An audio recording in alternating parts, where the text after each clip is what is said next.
Dalam berbagai nubuat disebutkan salah satu pertanda kiamat adalah disia-siakannya amanah atau kepercayaan dan pengkhianatan yang merajalela.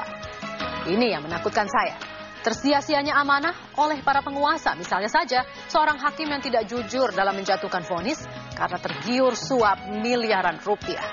Anggota DPR, wakil rakyat yang tidak amanah dengan tidur saat rapat. Nonton video porno, menjadi calo anggaran hingga main kotor dan menerima atau memberi suap. Ironisnya seluruh pejabat di negeri ini adalah penyandang amanah rakyat. Bahkan sebagian besar diantaranya adalah orang-orang yang mengemis kursi kekuasaan dari rakyat. Semua adalah orang-orang yang dipercaya masyarakat untuk mengemban amanah mereka. Namun kenyataannya kini mereka lebih sibuk mengeruk keuntungan dan mengkhianati rasa keadilan rakyat. Semoga saja besok belum kiamat.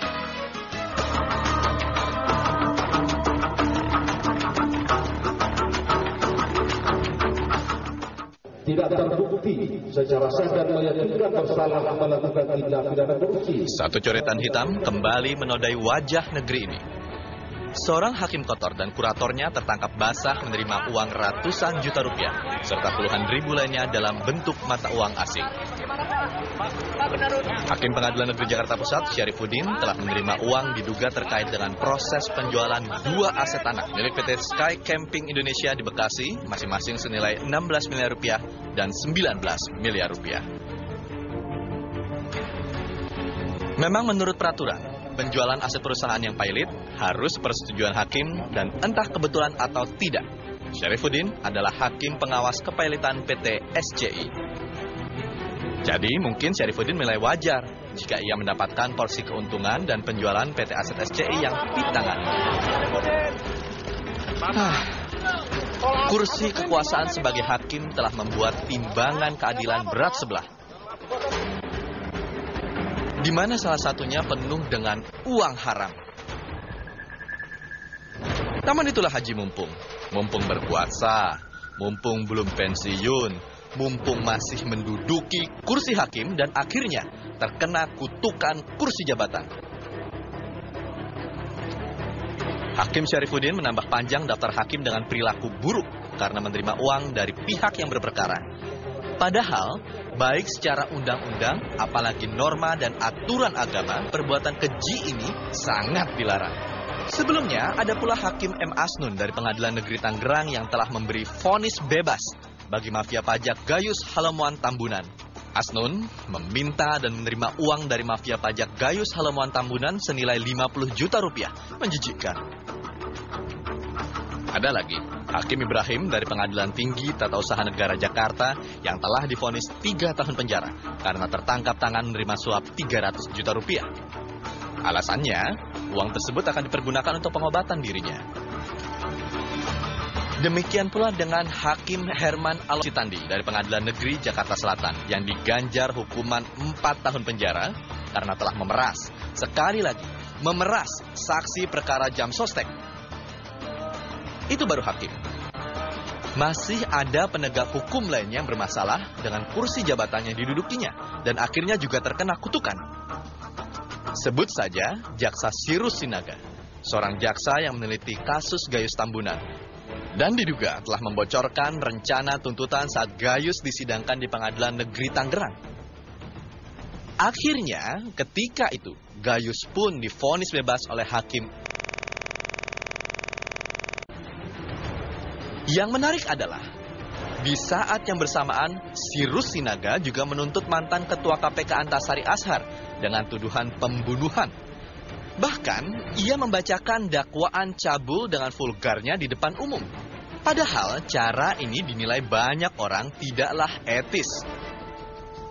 Dan ternyata, di kemudian hari Komisi Yudisial menemukan 10 kejanggalan atas sidang Antasari Ashar. Di antaranya, jumlah peluru yang berbeda, ukuran peluru yang tidak sama dengan senjata, serta jasad Nasaruddin Zulkarnain yang sudah tidak seperti aslinya. Selain itu, hakim yang menangani kasus Antasari pun diperiksa oleh Komisi Yudisial karena telah mengabaikan bukti-bukti yang ada. Luar biasa. Ada apa dengan para pemegang kursi keadilan ini? Tidakkah mereka tahu kursi yang mereka duduki penuh dengan kutukan jika disalahgunakan? Menyedihkan. Kita kembali ke masalah kursi kekuasaan di tangan para pejabat dan politisi negara ini. Inilah kalimat Presiden Susilo Bambang Yudhoyono dalam Kongres Partai Demokrat pada tanggal 21 Mei 2010 lalu. Loyalty to my party ends when loyalty to my country begins. Yang artinya kesetiaan saya kepada partai berakhir ketika kesetiaan kepada negara dituntut. Ya, Anda tidak salah dengar. SBY mengatakan kesetiaannya pada partai berakhir ketika kesetiaan pada negara dituntut.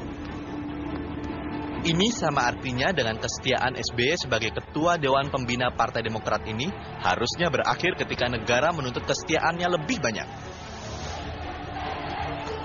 Namun ironis, partai yang didirikannya kini tengah gonjang-ganjing akibat ulah mantan bendahara umumnya M. Nasaruddin yang mencoba melakukan penyuapan terhadap Sekjen MK Janedri M. Gafar serta dituding terlibat dalam kasus suap Sesmenpora dalam pendirian Wisma Atlet SEA Games di Palembang.